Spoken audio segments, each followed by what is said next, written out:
Bu. Bienvenidas, manas, un día más al chismecito. Ya hemos llegado a la parte en donde el universo se está haciendo cargo de todas las cosas que me estaba haciendo el traficante de cuernos. Pero a ver, no solo me estaba haciendo cosas a mí, se estaba haciendo cosas a él mismo y ya estaba afectando a más de una persona. Es verdad que le estaba pagando por muchas cosas que estaba haciendo que ustedes todavía no se imaginan, porque hay más cosas detrás del meollo del asunto. Hay cosas que empezaron a pasar con él por el dinero que tenía, por la casa que tenía. Hoy yo se los cuento todo. Welcome to the Chismes World. Me he vuelto adolescente otra vez. Como me salen granitos en la menstruación, mana, esto es normal.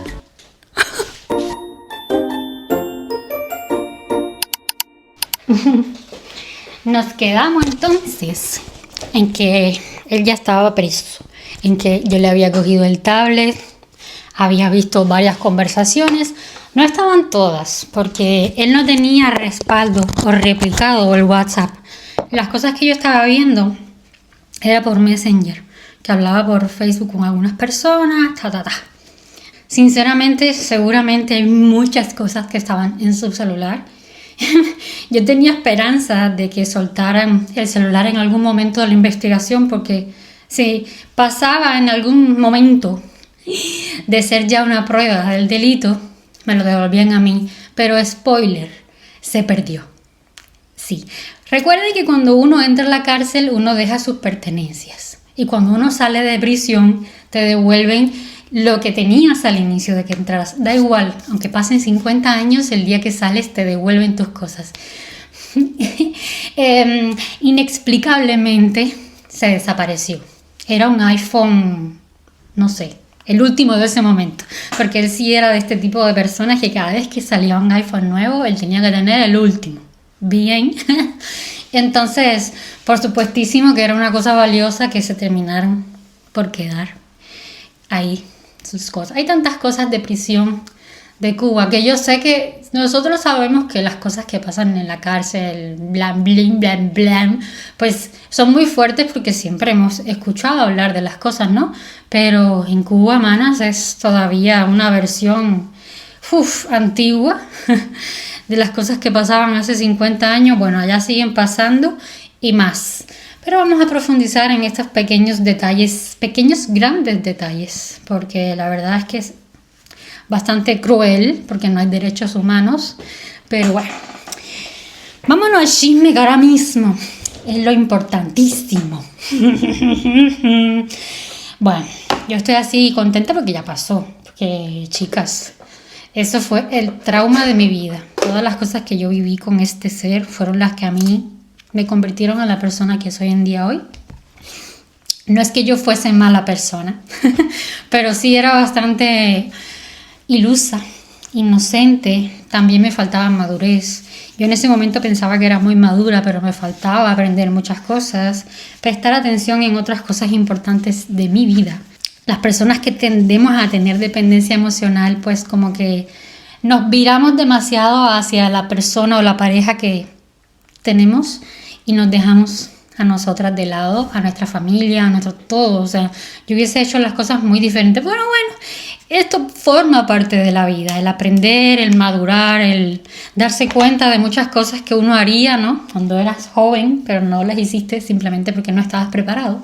Eso que yo pasé con él no es una cosa normal que suele pasar con todas las personas, ¿sabes? Existen etapas por las que uno normalmente pasa, se repite, porque es increíble que seamos millones de personas en este planeta y que tantas personas pasemos por lo mismo, ¿no? Y nos damos cuenta de las mujeres, la cantidad de cosas que hemos pasado similares con los hombres. Increíble, pero sí. Entonces, en esta parte de mi vida es como que bastante especial, ¿no? Porque no todas las mujeres vivimos la etapa en la que nuestra pareja cae preso. Nos quedamos en que yo había abierto su tablet, había visto conversaciones con su mejor amigo, con algunas mujeres. Él le pegaba los cuernos a mí y a su novia también. O sea, éramos dos novias, yo y la que estaba en México, y a ambas nos pegaba los cuernos, porque cuando él iba a México inclusive Había veces que quedaba con mujeres antes de ir a verla a ella. O sea, era una obsesión, era una enfermedad. Sinceramente yo considero ya que lo que él tenía era enfermo. Vámonos al tema de la investigación y qué fue lo que él estaba haciendo.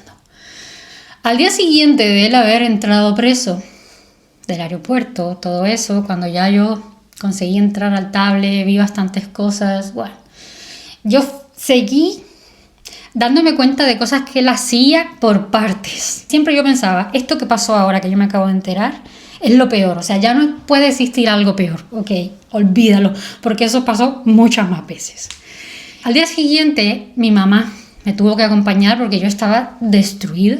O sea, literalmente yo pensaba que todas las cosas que me habían pasado en ese momento se quedaban chiquitas al lado de lo que me estaba pasando en ese momento, que yo seguía pensando de que él iba a salir de la cárcel rápido porque yo fui a la visita. Vamos a ir por partes.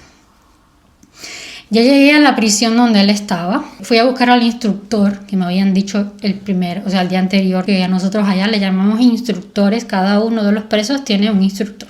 El señor, cada vez que me acuerdo de ese señor, Dios. Llego, entro a una salita donde están todos a la espera, bim, bam. Todo el mundo, imagínense, ¿no? Ahí la tristeza abunda. Eso es como entrar en una funeraria. Bastante parecido, gente llorando, gente, bueno. Llega el momento de conocer al bendito instructor, que fue una de mis grandes pesadillas.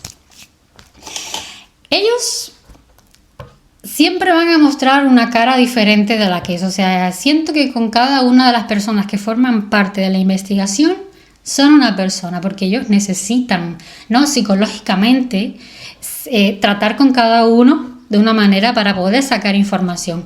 En este momento yo ya soy parte de la investigación, ¿bien? Porque la mujer, la mamá, normalmente son las personas que saben de lo que está haciendo el criminal.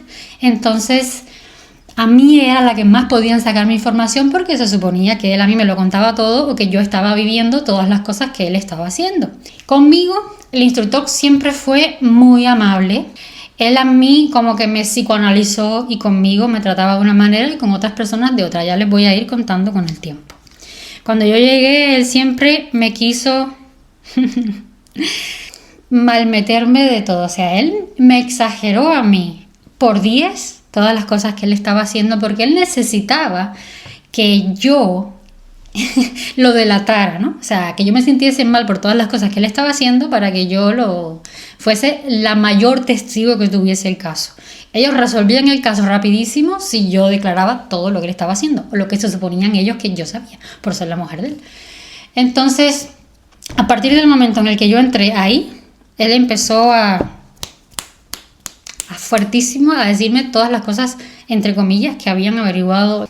Cuando él a mí me dice que él está siendo investigado 3 meses atrás de esa detención del aeropuerto, yo me quedé loca.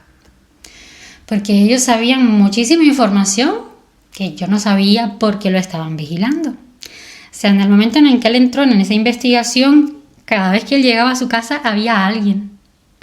Imagínate, o sea, que tú entres a tu casa muy normal y no te imagines que las personas que están por ahí caminando te están vigilando. Bien, pues habían espías. Cosas de películas, o sea, las cosas que me pasaron con este ser son de novela, de serie, yo no sé, Netflix se está perdiendo una buena historia conmigo. Me acuerdo de esas cosas y se me estruja el corazón. La muchacha de las pastillas. Las pastillas no las tenía para su hijo. Esa chica fue atrapada en un parque que está bastante cercano de donde él vivía, vendiendo las pastillas. Ella se encargaba de los fines de semana en fiestas como las que nos habían invitado a ir. Recuerdan de que menos mal que no me involucré, ni que mis celos hicieron que yo fuese a esa fiesta para conocerla o para lo que fuese. O sea, no accedí y menos mal porque ya a partir de ese momento yo hubiese sido parte del grupo, ¿no? Por lo menos hasta que se demostrase lo contrario.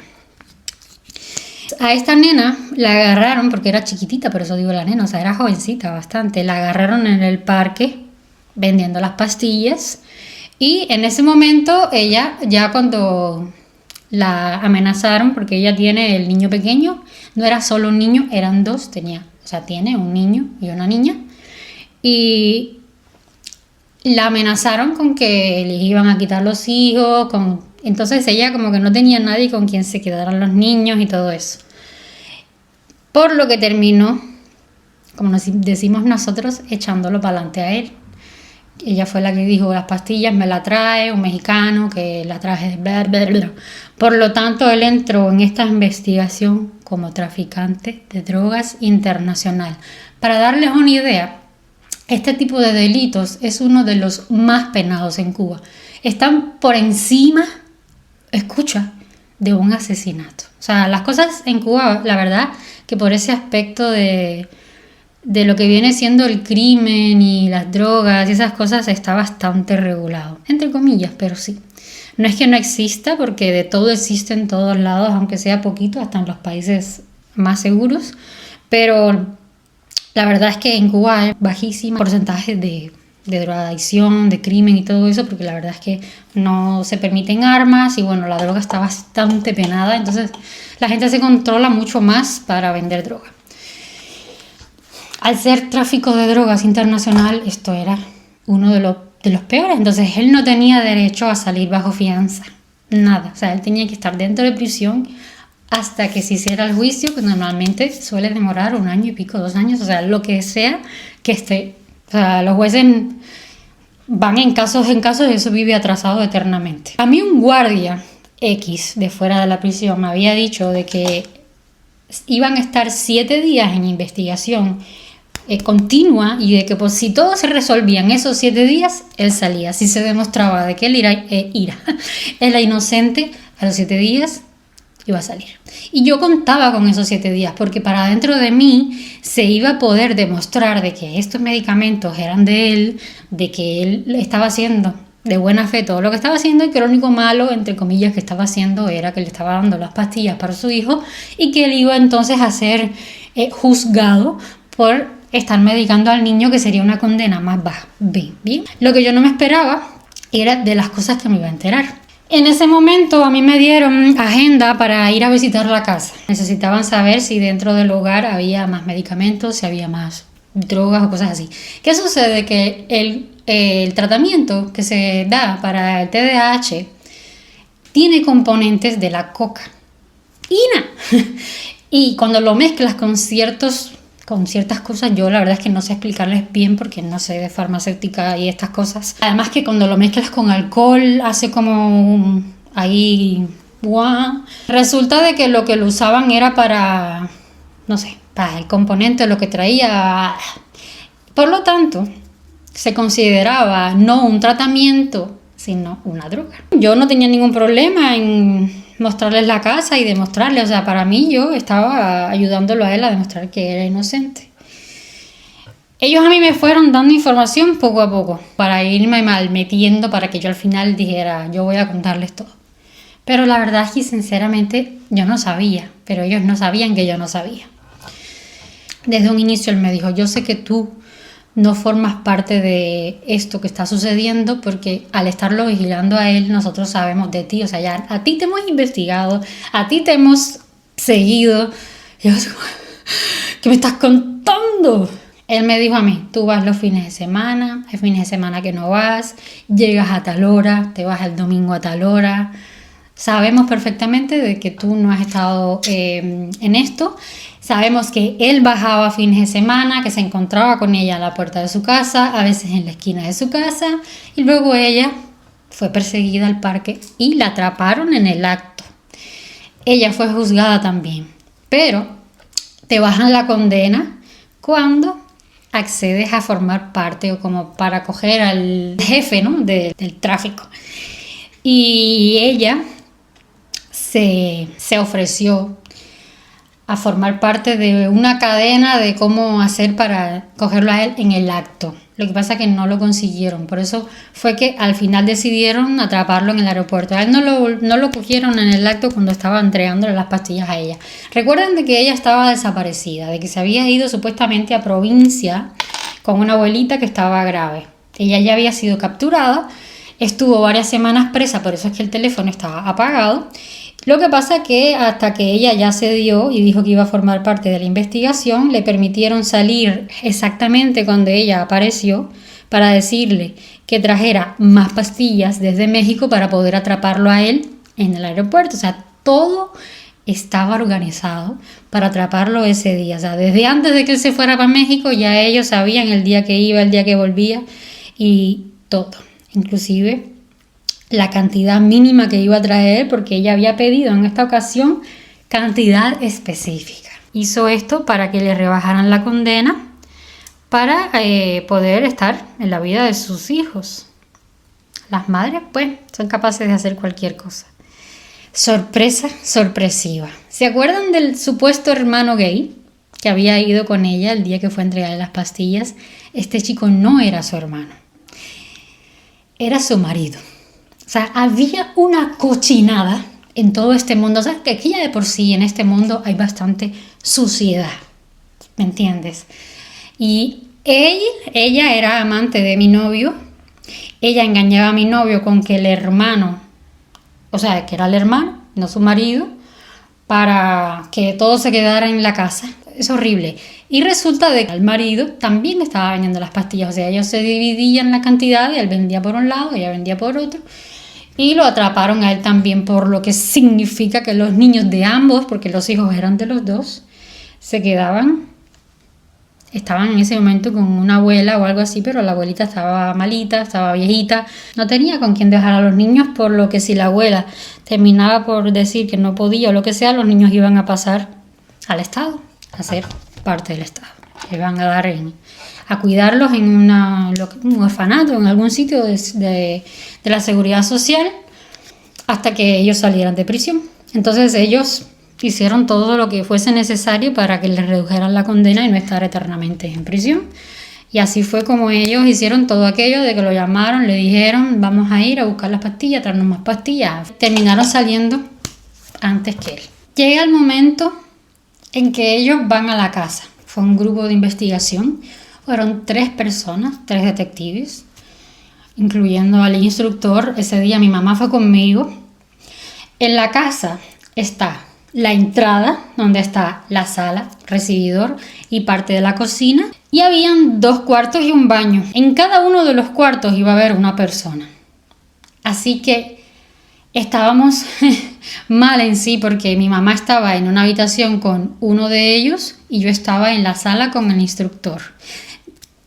Legalmente no pueden hacer el registro de la casa sin un testigo. O sea, mi mamá o yo teníamos que estar siempre presentes cuando registraran cada uno de los cubículos de la casa. Yo estaba llorando a mares en la sala porque el instructor escogió ese día para contarme muchas más cosas en vez del primer día.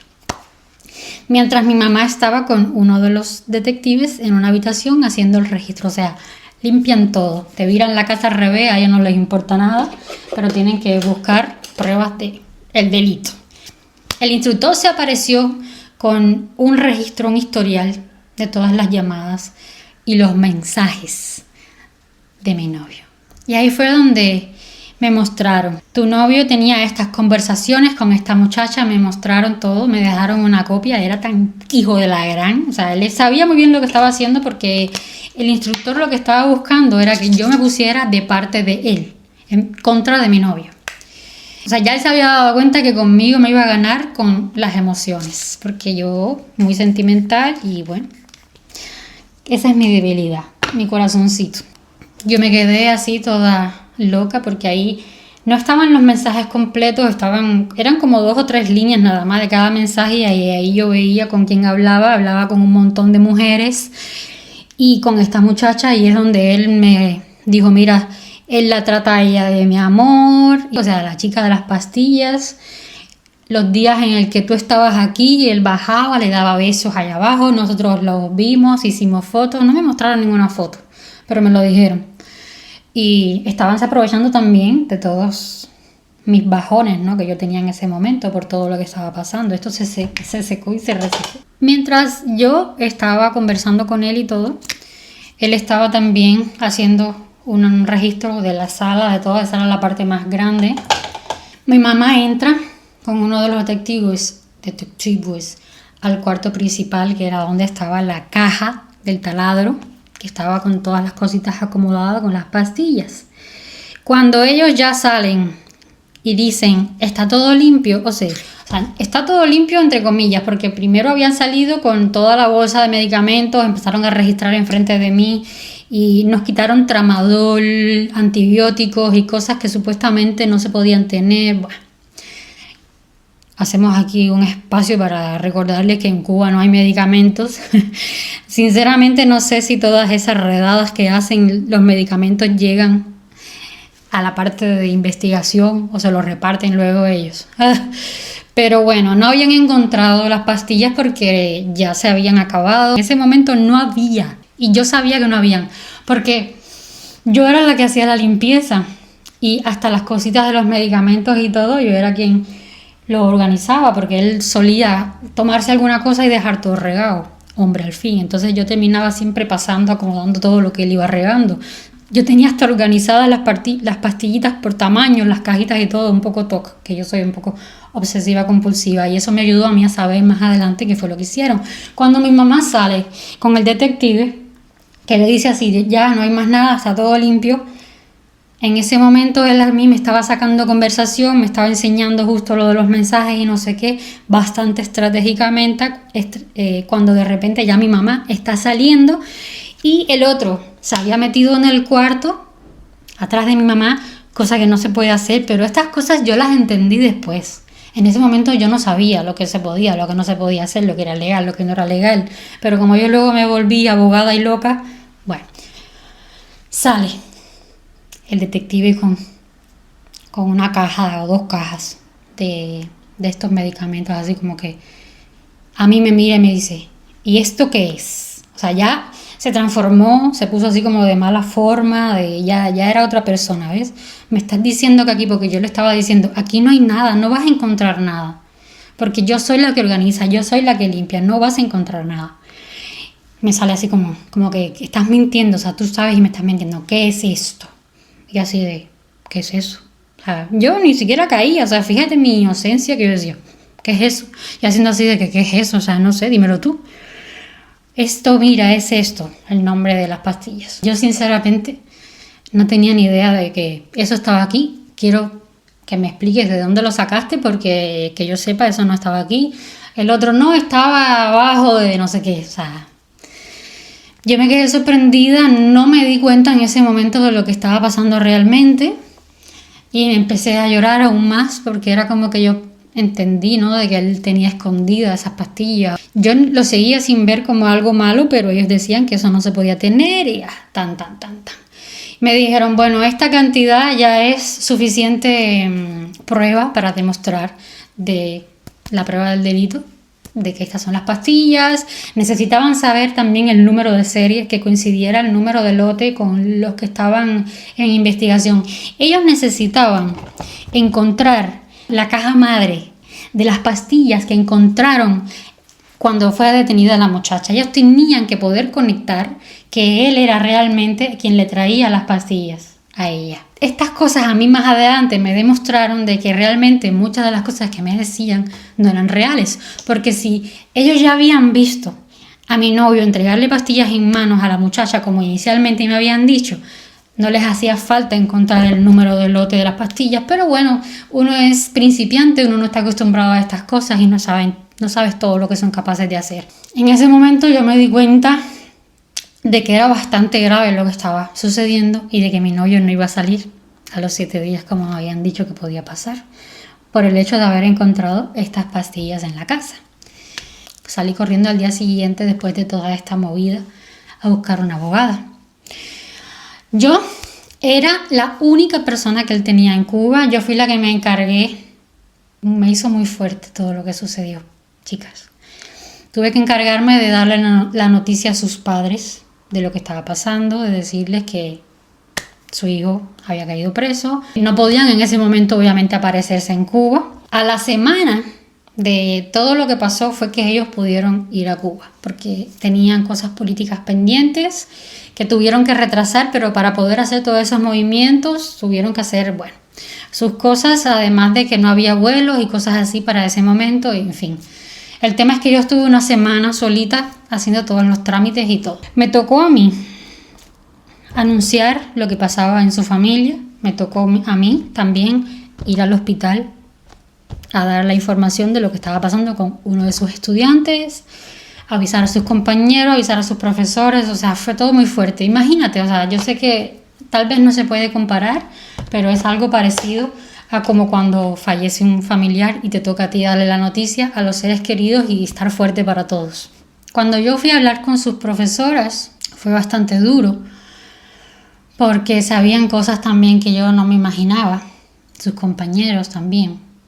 Y como fui hablando con cada uno de ellos de poco en poco, pues me fui enterando de cosas que ellos mismos, bueno. Yo empecé a solicitar ayuda.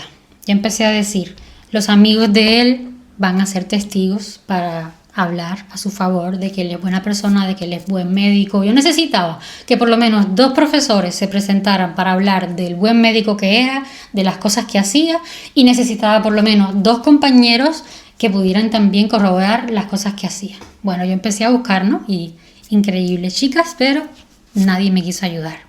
Ahí fue donde yo empecé a darme cuenta también de la persona con la que yo estaba. Sus amigos me dijeron, mira, lamentamos decírtelo, pero tu novio no es la gran persona que tú piensas que es. Tu novio hacía fiestas los fines de semana que tú no ibas. Íbamos ahí con él. Habían borracheras, había droga. En esas fiestas había putas, había mujeres, había... O sea, yo así como que, ¿qué me estás contando? O sea, y a pesar de las cosas que yo me seguía enterando, yo seguía ayudándolo porque yo sentía de que si yo no lo ayudaba nadie le iba a ayudar, porque me fui dando cuenta de cómo todo el mundo se fue alejando, nadie quería meterse en eso, porque además cada uno de sus compañeros hacía algo ilegal. O sea, el que no ponía botox traía silicona, el que no veía pacientes en su casa, el que no también se drogaba, porque mi novio le pasaba sus pastillas a más compañeros, porque resulta de que las pastillas que él tomaba ayudan a concentrarse para los estudios y cada vez que se acercaban los estudios, él repartía a todos. Entonces, como nadie se quería involucrar en esto porque tenían miedo de que salieran las cosas que ellos hacían, sus amigos se fueron. Y ellos fueron los propios que me fueron diciendo, mira, yo no voy a ir porque él se droga, yo no voy a ir porque él es putero, porque él esto, porque en su casa es esto, entonces yo no me quiero involucrar porque yo tengo miedo. Me lo confesaban. Cuando yo llegué a las profesoras, que les pedí también ayuda, me llegó a enterar por su profesora, la que me hizo la 3ª operación, que me ayudó, que fue a la conferencia con él. ¿Se acuerdan? Que llevó a su profesora para mostrarle la consulta, para presentársela a sus padres. Ella me dijo a mí, ¿por qué lo sigues ayudando? Me sentó y me dijo, yo te voy a contar una cosa que yo necesito que tú sepas. Y si tú consideras seguirlo ayudando, ok. Pero te vamos a entender si no lo ayudas más. Cuando yo fui con él al congreso, yo no fui con él todo el tiempo. O sea, yo estaba acompañada con el resto de mis alumnos. Cada uno me ayudó, llevaron a pasear y todo esto. Pero desde el momento en que nosotros llegamos, la novia de él, que está en México, nos vino a recoger. Todo lo que hicimos lo hicimos con ella como mujer de él. Él presentó a todo el mundo a esa chica como su mujer. Los colegas de él sabían perfectamente que aquí en Cuba él estaba contigo y que en México tenía una mujer. O sea, no confíes en nadie porque aquí nadie es amigo de nadie. Ellos sabían de todo. O sea, no vayas a creer que sus amigos son tus amigos, porque todos sabían de que él estaba haciendo todas estas cosas. Yo no me puedo meter en eso. Al final ella no es como que fuese amiga nuestra o como que saliera con él o cosas así. O sea, simplemente a ella también le convenía hacer todo lo que estaban haciendo porque ella eventualmente iba a salirse de Cuba con él para ser su compañera o su socia de trabajo. Pero en ese momento ella se sintió que era necesario de que yo supiese de que él a mí no me respetaba, de que él fue con esa chica para todos lados y que después que terminó la conferencia, que ellos se quedaron unos días allá. Recuerden que les dije que la profesora volvió antes de que mi novio, porque mi novio se quedó para pasar 2-3 días más con su novia. Ella allá es su mujer, ellos allá están comprometidos y en todo momento él estuvo en el congreso con esta chica. Otra vez se me vino el mundo encima, los profesores no quisieron tampoco formar parte de nada porque no sentían que se mereciera la ayuda. Todo el mundo le dio la espalda, todos. Era muy buen médico, nadie nunca negó que él fuese excelente especialista, que salvó incluso vidas, porque no era solo el hecho de que fuese cirujano plástico, sino que tenía la cabeza para resolver los casos más difíciles. Era un house dentro del hospital, o sea, a pesar de que era estudiante, lo buscaban cuando algo estaba complicado porque tenía esa capacidad de resolver casos difíciles, o sea, se manchó su futuro, pero lo hizo él propio. Yo seguía ayudándolo a pesar de todo porque yo me sentía que yo no quería ya seguir más con él, de que yo sabía que cuando terminara todo eso ya nosotros nos íbamos a seguir juntos, pero que iba a seguir avanzando con la ayuda hasta que por lo menos llegaran sus padres, que yo le pasara, ¿no? Como que toda la caca a ellos y que resolvieran. ¿Qué es lo que sucede? Que cuando sus padres llegan, que empezamos a hacer ciertos trámites, ciertas cosas todos juntos, ellos no podían quedarse en Cuba. En ese momento mi suegro estaba haciendo cosas en la política y confiaban en mí. Y yo por ellos terminé por seguir ayudándolos con todo, con la investigación, con la abogada. Ahora, vamos al momento en el que vuelvo a verlo a él. Yo ya había combinado con sus padres, no sé si... Hay veces que se me mezclan las palabras en español con el portugués. Creo que combinado está bien en español y en portugués. Había quedado con ellos en que yo no iba a seguir con él. Yo solo dije, ven, claro, miren, yo amo mucho a su hijo, pero yo los voy a ayudar. Pero yo sé que después de todo lo que me he ido enterando no voy a poder seguir estando con él, Ellos estaban muy agradecidos conmigo de que yo estuviese ayudándolos a ellos a pesar de todo lo que estaba pasando. Y no nos dejaban verlo. 7 días tenían que pasar mínimo de investigación sin que él viera a sus familiares, sin que él me viese a mí, nada. O sea, él no tenía derecho a vernos. Se hizo una excepción con sus padres cuando fueron, todavía no había pasado la semana, creo que faltaba un día, no sé. La cosa es que a ellos les permitieron ver a su hijo menos de 10 minutos y salieron destrozados. A mí obviamente no me dejaron verlo. Eso a mí también me destrozaba el corazón, verlos a ellos sufrir. Y lo más difícil de todo esto era ser fuerte para ellos, cuando yo también estaba pasándola mal. O sea, yo tuve que consolarlos a ellos. Realmente fue como la prueba de vida lo que me tocó vivir, sinceramente. Bien, ellos se regresaron a México. Estuvieron en Cuba nada más como 2 días. Me dejaron ahí a cargo de todo. Me dejaron dinero para la abogada, para mis movimientos, para mis taxis, para todo. Llega el momento de la visita. Recuerden que ya yo me había enterado de lo que yo pensaba que era todo. Había muchas más cosas, pero hasta este momento ya imagínense toda la información que yo sabía. Era ya un cúmulo de muchas cosas de las que yo me acababa de enterar que él no sabía que yo sabía. Ojo, él no se imagina que yo sé tantas cosas. Y él estaba solo esperando el momento en el que nosotros tuviésemos esa visita. Me permitían verlo 10 minutos, cada 7 días. Yo estaba destrozada, yo sabía que lo iba a seguir ayudando, pero sin estar juntos. Él no se imaginaba toda la información que yo sabía. Llega el día de la visita, yo estaba muy nerviosa, muy nerviosa. Mi mamá fue conmigo porque sabía que me iba a ser imposible manejar, controlar tal vez la situación, el volver a verlo otra vez, el enfrentarme a él y contarle todo lo que yo sabía, cómo él iba a reaccionar, ser tan hipócrita, además de tener otra mujer del otro lado. ¿Qué va a hacer cuando me vea? Yo tenía ganas de matarlo. Es que recordarlo hasta me da un poco así de perdón.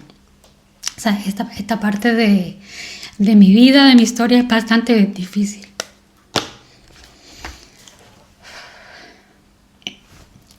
Yo entro y me siento en una silla a esperar. Era un cuartico muy, muy, muy pequeño. 2 asientos, o sea, un sofacito y un sillón donde tenía que sentarse él. No nos permitían abrazarnos ni nada. Además, estoy con la menstruación, ¿eh? Discúlpenme, estoy muy emocional porque estoy con la menstruación.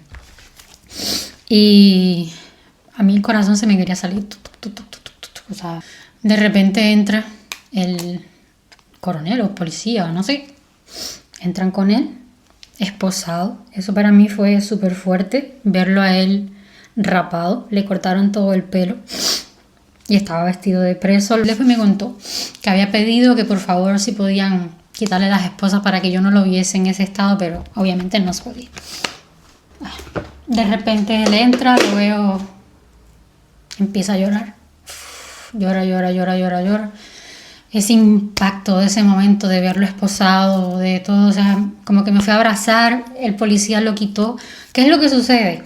De que él a mí no se me podía acercar porque nosotros no podíamos estar, por ejemplo, que él me pudiese decir a mí algo al oído, que él me pudiese a mí soplar alguna información que yo tuviese que decir. Entonces no nos permitían tener contacto, o sea, no nos podíamos ni siquiera tocar las manos porque él me podía pasar un papelito o yo podía pasarle un papelito, ¿sí me entienden? O sea, era una investigación demasiado importante en la que no podía filtrarse información, no le permitían llamadas telefónicas, nada, porque hasta que no se supiese qué era lo que había pasado realmente, no podía haber ningún tipo de contacto. Y fue muy difícil porque él pensaba de que yo iba a ir como a abrazarlo o a besarlo. Yo más bien estaba así toda seria. Él se sentó llorando a Mario, o sea, yo nunca en la vida la había visto llorando tanto. Me pidió perdón por lo que estaba sucediendo, que no era su intención de que yo estuviese pasando por todo eso. Yo seria, no quería contestar. ¿Qué te pasa, mi amor? ¿Qué te pasa, mi amor? ¿Qué te pasa, mi amor? O sea, qué hipócrita eres, digo, de la gran perra. Y yo así de, mira, necesito que sepas esto. Esta fue la primera y la última visita que te voy a hacer. Lo siento mucho porque él pensaba que yo iba a ir regresando de 7 días, cada 7 días. Y lo miré a los ojos y le dije, sé todo. Sé que estás con otra mujer, sé que estás prometido, sé lo que has estado haciendo hasta ahora. Ya tus amigos me dijeron quién eres, ya tus profesores me dijeron todo lo que saben. Sé todo. Sé que has estado con otras mujeres, sé que esta chica era tu amante, sé todo. Él se quedó un poco así frío y se fue al suelo. Fue un espectáculo horrible. Le dije que no iba a regresar más. ¿Y qué creen ustedes que me respondió? Porque sería capaz en serio de seguirme mintiendo, de seguir pensando de que me podía manipular incluso estando en depresión. Esto es muy difícil para mí, pero bueno, ya pasó, ya se superó. Solo que no quiero que malinterpreten, ¿no?, mis sentimientos así, simplemente que fue algo muy fuerte en mi vida, que es duro para mí recordar algunas cosas porque me cambiaron a mi persona. Él me dijo que no era capaz de resistir lo que estaba sucediendo, que yo no lo podía dejar, que él se había dado cuenta en esto que le había pasado en su vida, que yo era la mujer de su vida, que lo perdonara, que él sabía que había hecho muchas cosas mal, pero que él no podía vivir sin mí y que era capaz de quitarse la vida si yo lo dejaba. Yo le dije, lo siento mucho, esta es tu vida. Tú te buscaste todo lo que está pasando. No pienses que te voy a abandonar, yo no te voy a dejar aquí tirado, yo te voy a ayudar. Voy a seguir ayudándote con tus papás. Pero quiero que sepas que nuestra relación terminó, acabó. Y me levanté y antes de que acabaran los 10 minutos, me marché. Solo lo escuché a él gritando atrás de mí, no te vayas, no sé qué. Lo vi, o sea, por reojo, no llegué a mirar hacia atrás. Lo vi como lo volvieron a esposar y se lo llevaron como gritando, como haciendo así, ¿no? Para, por favor, no te vayas, yo te necesito, yo te amo, me voy a matar. O sea, todas esas cosas, o sea, ese tipo de manipulación y amenaza que a lo mejor, sinceramente, puede ser que él lo estuviese sintiendo. Pero también era el hecho de que estaba ahí adentro. Él me dijo en ese momento de que estaban pasando muchas cosas que yo no me imaginaba que le habían hecho, Pero tampoco me podía decir mucho porque él estaba sentado y al lado de él, prácticamente pegado a él, había un guardia. Y me dijo, como que intentó decirme de que en otro momento me contaba todo. Y le dije, que no va a haber otro momento, no voy a regresar. Y me fui. Para mí, nena, eso fue tan duro. O sea, cuando yo salí, no lo demostré delante de él, pero salí llorando, abracé a mi mamá me abrazó. Yo dije, simplemente lo voy a ayudar a él, no, voy a ayudar a sus padres. Para mí era una ayuda a su familia, porque no me imaginé que realmente fuese de luego a pasar tanto tiempo ahí. Yo me seguía enterando de cosas. No se crean que aquí terminó todo. Llegó un amigo al que yo le voy a llamar Lucifer. Yo tenía un vecino que cuando yo le conté todo lo que estaba pasando, que ya todo el mundo se había enterado de que mi novio estaba preso, él me dijo, tú no te preocupes, que yo te voy a ayudar. Yo tengo demasiados contactos. Yo soy como de la seguridad escondida, como un,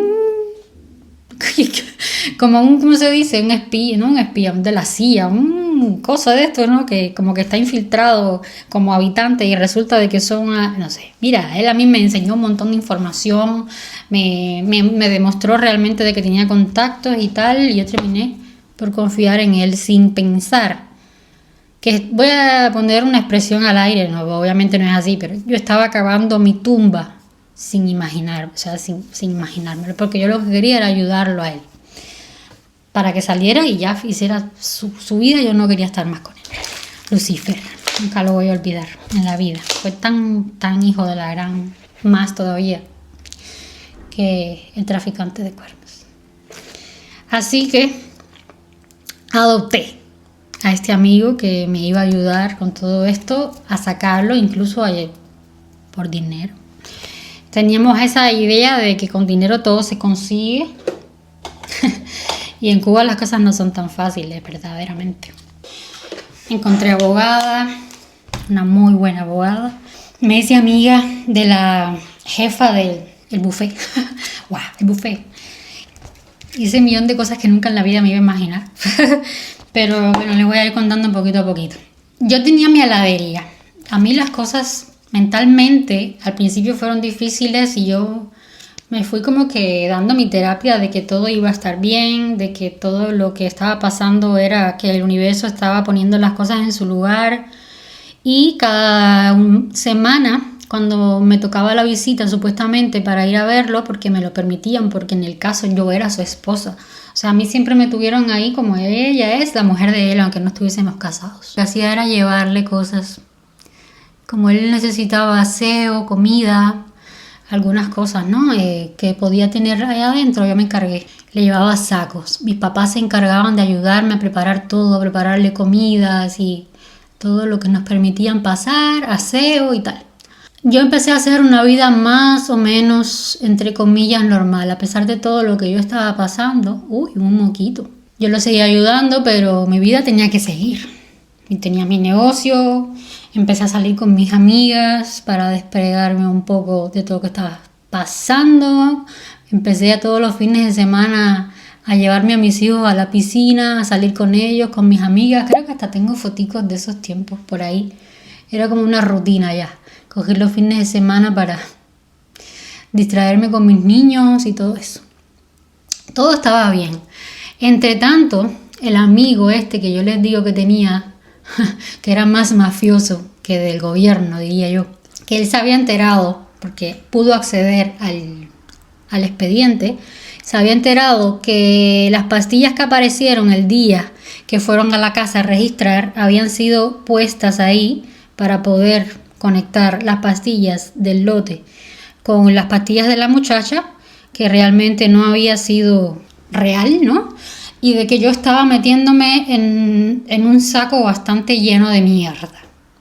Porque resulta de que el inspector, al darse cuenta de la casa que tenían, de que la casa estaba a mi nombre y todo, porque al principio no lo sabían, pensaba que eran diferentes.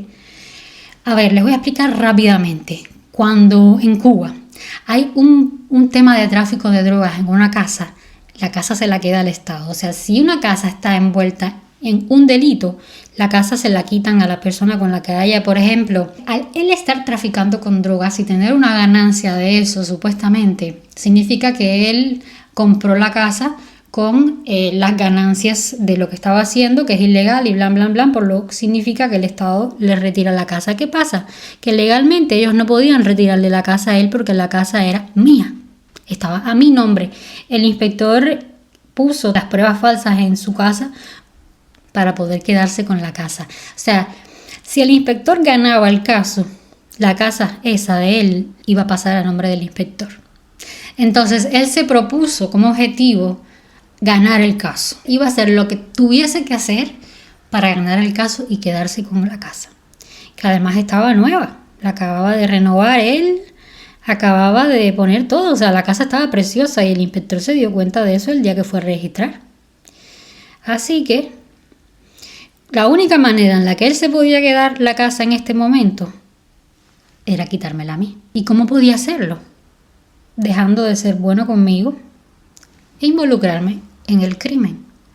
Y mi amigo, entre comillas, que yo pensaba que era mi amigo, me dijo: vas a caer en el ajo. Tú eres inocente, todos lo sabemos, tienes un corazón gigante y no puedes caer presa porque tus hijos no tienen padre presente. Y tú tienes que hacer todo lo que esté dentro de tus manos para salir de este meollo. Te van a meter en esto, porque necesita el inspector meterte en esto para quitarte la casa. Va a hacer todo lo que tenga que hacer. Justo en el momento en el que ya yo me estaba recuperando, en el momento en el que ya yo había tomado la decisión de tomar riendas a mi vida, mi negocio estaba yendo bien, yo estaba ganando dinero, era jefa de mi vida, era jefa de mi negocio, estaba por fin dándole a mis hijos lo que ellos merecían tener, porque no lo voy a negar, hubo un tiempo en el que mi hija no podía tomar leche, porque su papá a mí no me daba nunca la manutención y yo no tenía para darles. Bueno, son partes tristes de mi vida, de las que mi niña ni siquiera vida, nunca se va a olvidar de eso. Yo siempre le prometí a mi hija por las noches: esto que estás viviendo de no poder tener un vaso de leche, no lo vas a vivir más. Te lo prometo, te lo juro. Y le daba yogur. Porque en Cuba te dan gratis entre comillas, cuesta muy poquito dinero la leche que le dan a los niños, pero a partir de los 7 años los niños dejan de tener leche pagada por el Estado y pasan a tener yogur. Entonces mi niña tenía ya yogur y a Tito le daban una bolsa de leche cada 2 semanas, creo, pero no alcanzaba para los dos. El niño era más pequeño y, bueno, ¿para qué contarles? Mi niño tomaba yogur. Y yo no tenía dinero para comprarle una bolsa de leche que cuando aquello ya estaban casi en 100 pesos, que eran como $4. Increíble, parece poco, pero un cubano gana poco. Yo no ganaba mucho dinero. Les estoy hablando de antes, para que tengan una idea de la línea del tiempo. No les estoy hablando de cuando ya yo estaba con el traficante. Era antes de estar con el traficante, que estaba con el problema del papá del niño, que no me daba manutención.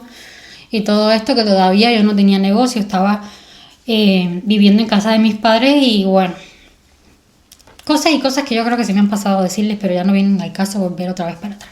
Gracias a Dios no fue mucho tiempo, pero sí pasó. Entonces ya yo estaba en esa etapa de mi vida en la que yo podía darle a mi niña leche, en la que yo podía sacarlos a pasear, en la que yo podía llevarlos a una piscina, a una playa, no tener que estar viendo lo que hay en la cartera para poder comprarles ropa, para poder comprarles zapatos, deshacerme del tener que pedir limosna al papá de la niña para que le compre algo. O sea, ya yo había llegado a esa etapa en mi vida. Y viene esto. Este tipo a mí me asusta y me dice: te van a meter presa. Y yo no podía dejar a mis hijos en la calle, porque mis padres eran mis padres, pero no, me lo dejaron siempre bien claro. Yo tuve hijos porque yo quise. No voy a darle tantos detalles en eso porque no quiero hablar de eso. Y los padres de mis hijos no se iban a hacer cargo de mis hijos. Y él me dijo a mí: tú todavía no estás manchada en la aduana, vete, lárgate de aquí, haz lo que puedas, lo más posible, hasta que salga el juicio.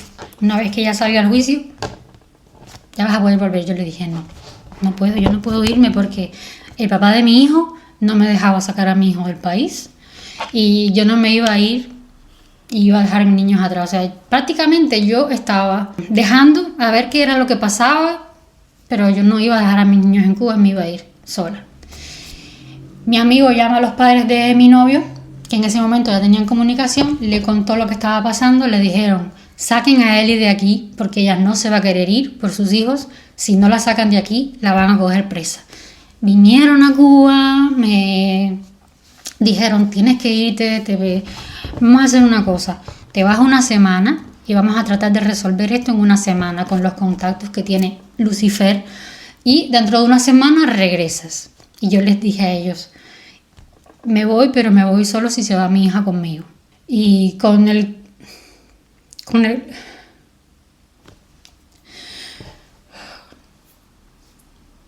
perdón.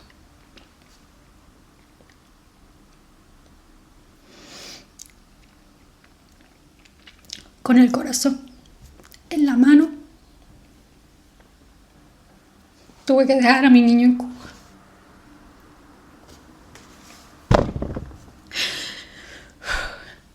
El papá de mi hijo me pedía $5,000 para dar el permiso.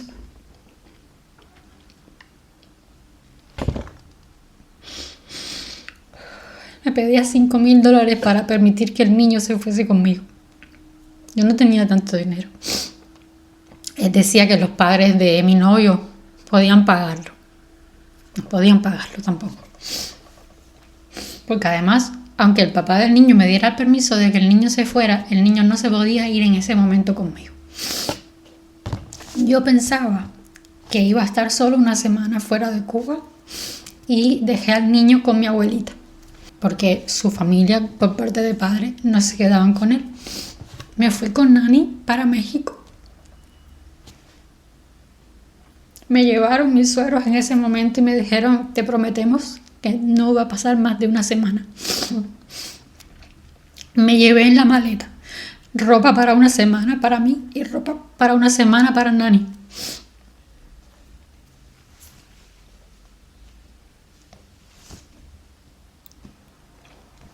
Y estuve 8 meses en México, porque no fue una semana. 8 meses que estuvo mi hijo con mi abuela, porque no lo dejaban salir, su papá no le permitía salir, pero tampoco lo veía, tampoco le pasaba la manutención. Mis papás se quedaron a cargo de la heladería, con el dinero que sacaba la heladería, compraban las cosas del niño, pero la heladería tuvo que cerrar, mi negocio quebró sin mí, porque no le prestaban la misma atención. Mi papá compró ese bloque. El dueño del negocio de la heladería, porque yo tenía la heladería alquilada, vendió. Y mi papá compró el local para extender su negocio, su restaurante. Como yo no estaba, terminaron por vender mi heladería. Me quedé también sin el dinero que le mandaban al niño. Pero bueno, mis padres no dejaron, ¿sabes? Siguieron dándole dinero a mi abuela para que comprara las cosas para el niño. El niño nunca se quedó sin nada. Y estuve 8 meses comunicándome con mi niño por llamada, porque me seguían diciendo que si regresaba, ya habían puesto una alarma en la aduana de que si yo entraba a Cuba me detenían presa. Así que yo no podía volver hasta que estuvieran seguros de que yo podía llegar a Cuba sin problema. Mis suegros fueron los que se encargaron entonces en este momento de ir cada 15 días a ver a su hijo. Y yo a partir de ahí me volví criminóloga. Pero ahora les voy a contar cómo averigüé todo lo de su novia. Hablé con ella, conseguí encontrar su contacto. Y ya les voy a contar cómo lo hice y todo en el siguiente capítulo. Perdón que me haya emocionado tanto, es que esa etapa en la que estuve tan lejos de mi niño fue muy dura, manas, muy, muy dura, y me forjó también, ¿no? Es parte de mi pasado, es parte de lo que me hizo la persona que soy hoy en día. Fue lo que me fortaleció. Pero entré en un estado depresivo muy, muy, muy fuerte. Pero bueno, ya les voy a contar. Y cómo salí de eso también. Que eso fue la parte más bonita de toda esta historia. Ya vámonos ahora a cómo hablé con esta chica que no sabía lo que estaba pasando. Ayúdenme, manas, a compartir esta historia que puede ayudar a más personas. Quién sabe, quién pueda sentirse identificada, quién pueda a lo mejor buscar, ¿no?, en esta historia algo positivo y quién sabe, y pueden aprender a detectar a estos maleantes a distancia con ciertas cositas, ¿no?, características. Hay tantos mentirosos por todos lados. Me ayudan un montón si comparten mis videitos. Pueden coger el enlace y ponerlos a lo mejor en los estados de WhatsApp o en los estados de Instagram o por TikTok. Se los voy a agradecer un montón para poder llegar a gente linda así como tú y que, no sé, que se conozca un poquito también las cosas que viví. Quién sabe, a lo mejor le puede servir a alguien, ¿no? Perdón. Yo soy Eri, su amiga fiel, más conocida como la cubana del pijama rosa. Nos vemos en el próximo capítulo. Ya tengo mi compu, ya puedo hacer videitos largos. Ya en el próximo capítulo les cuento todo lo que pasó cuando viví en Mérida. Sí, las quiero mucho, de verdad, mucho, mucho, mucho, mucho. Un besito.